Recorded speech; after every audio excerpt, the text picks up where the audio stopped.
রব্বির হামহুমা কামা রব্বায়ানি সগীরা। হে আমাদের রব, তাদের দুজনের প্রতি রহমত প্রদর্শন করুন, যেভাবে তারা শৈশবে আমাকে লালন পালন করেছেন।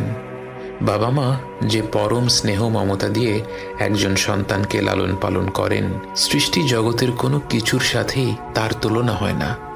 এই মমতায় কোনো স্বার্থ নেই, নেই কোনো শর্ত। যখন আমরা আল্লাহর কাছে বাবা মায়ের জন্য দোয়া করি, আমরা পৃথিবীর পবিত্রতম মমতার কথা উল্লেখ করে রব্বুল আলামিনকে বলি, আমার রব, আপনি এইভাবেই তাদের উপর রহম করুন। বাবা মায়ের জন্য এই দোয়াটি পবিত্র কোরআনের মাধ্যমে আল্লাহই আমাদের শিখিয়েছেন। অথচ আমরা যদি শুধু বলতাম রব্বির হামহুমা, এটাও একটা সম্পূর্ণ দোয়া। এর অর্থ, হে রব, আপনি তাদের দুজনের উপর রহম করুন। কিন্তু আল্লাহ আমাদের রব্বির হামহুমা কামা রব্বায়ানি সগীরা। হে আমাদের রব, তাদের দুজনের প্রতি রহমত প্রদর্শন করুন, যেভাবে তারা শৈশবে আমাকে লালন পালন করেছেন।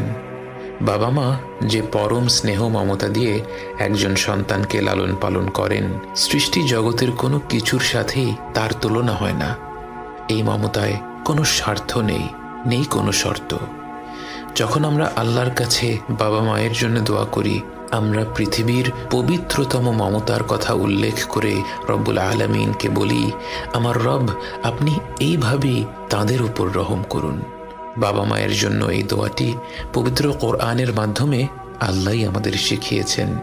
অথচ আমরা যদি শুধু বলতাম রব্বির হামহুমা, এটাও একটা সম্পূর্ণ দোয়া। এর অর্থ, হে রব, আপনি তাদের দুজনের উপর রহম করুন। কিন্তু আল্লাহ আমাদের রব্বির হামহুমা কামা রব্বায়ানি সগীরা। হে আমাদের রব, তাদের দুজনের প্রতি রহমত প্রদর্শন করুন, যেভাবে তারা শৈশবে আমাকে লালন পালন করেছেন। বাবা মা যে পরম স্নেহ মমতা দিয়ে একজন সন্তানকে লালন পালন করেন, সৃষ্টি জগতের কোনো কিছুর সাথেই তার তুলনা হয় না। এই মমতায় কোনো স্বার্থ নেই, নেই কোনো শর্ত।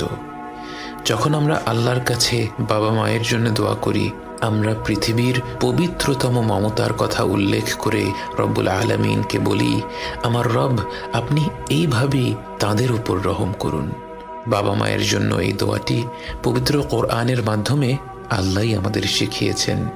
অথচ আমরা যদি শুধু বলতাম রব্বির হামহুমা, এটাও একটা সম্পূর্ণ দোয়া।